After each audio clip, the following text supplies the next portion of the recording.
Let's go across to our guest. Dr. Roxolana Zygon is geopolitical analyst joining us from Russia. Pathikarat Pine is a geopolitical analyst and security analyst.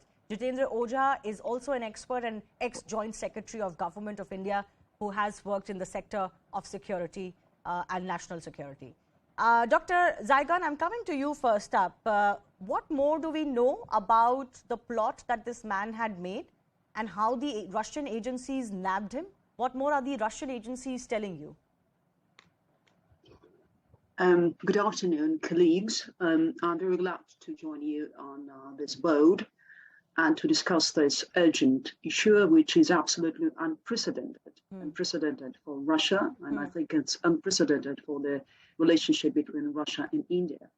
For this very moment, we know not more than information that actually CNN News is obtaining. But I would like to drift our conversation in direction of analytical approach to try to make up an insight. Why did it happen actually? And why did it happen on the territory of Russia?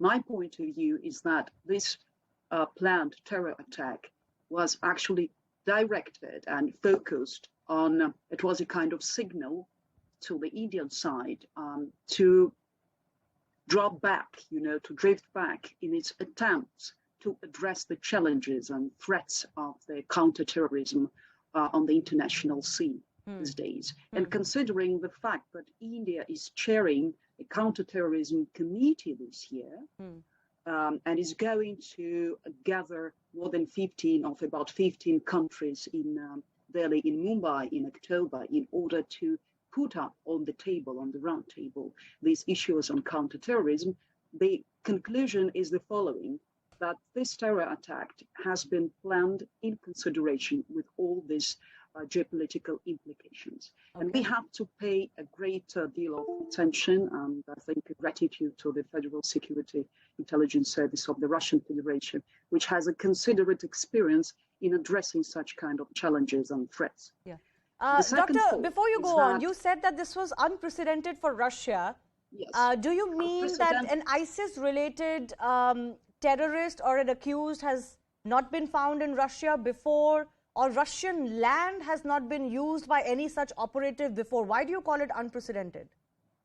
I call it unprecedented from the point of view that FSB, the Federal Security Service of the Russian Federation, has been quite active in achieving some kind of preliminary, or let's say actions, in order to identify any attempts of such kind of terror attacks organization on the territory of Russia. Right. So the preventive actions were quite advanced. That's why for Russia it's absolutely unprecedented act and unprecedented event.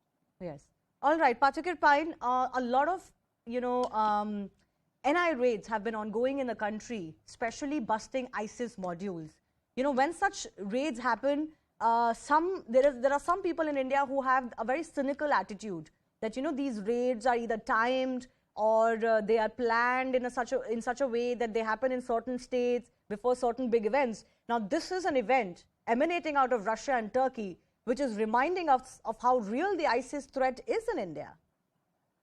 I think the ISIS well, Shivani, I hope those elements, those political parties, those sympathizers actually realize that the threat of ISIS, it's not an orchestration by any agency of India. It's a reality, and this is something which is so profound, which is so sinister and dangerous that it is not just the countries like India or Russia or other countries, but even Muslim majority countries have faced this issue. So and this thing actually adds a different dimension to it, because you have never seen before an incident like this.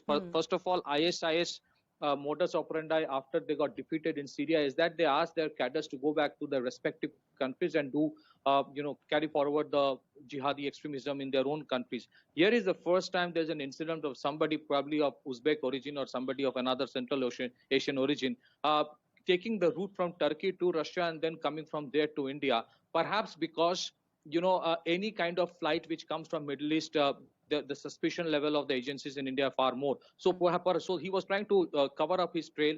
Coming from Russia would be a little less suspecting. Secondly, of course, he cannot act alone. So there are huge number of sleeper cells, I'm sure, which are present. Yes. And of course, the government has done its best in terms of neutralizing them, because he would certainly not be coming from Russia with the bomb itself. With the bomb anything will be with him, fabricated exactly. in India. He was Yes. supposed to be So provided all other support in India, which Yes. is a scary thought. Yes, so somebody will be giving him shelter, food, somebody will be giving him the logistical services. He would not be proficient with the local language or the terrain. Somebody will teach him that. Somebody will take him to the destination. And of course, perhaps somebody will keep on mentoring him till the last moment. I do presume that he's highly radicalized. So this adds a new dimension. And I think, the shadow boxing that some elements in India keep on doing for these elements is actually what, they feed on, presuming that whatever happens, somebody will always say that no, it was done for political purpose. For political reasons, yes. The excuses which are made, or the rationalization of terror that goes on in India, is actually shocking. And I don't think most people have any appetite for it anymore.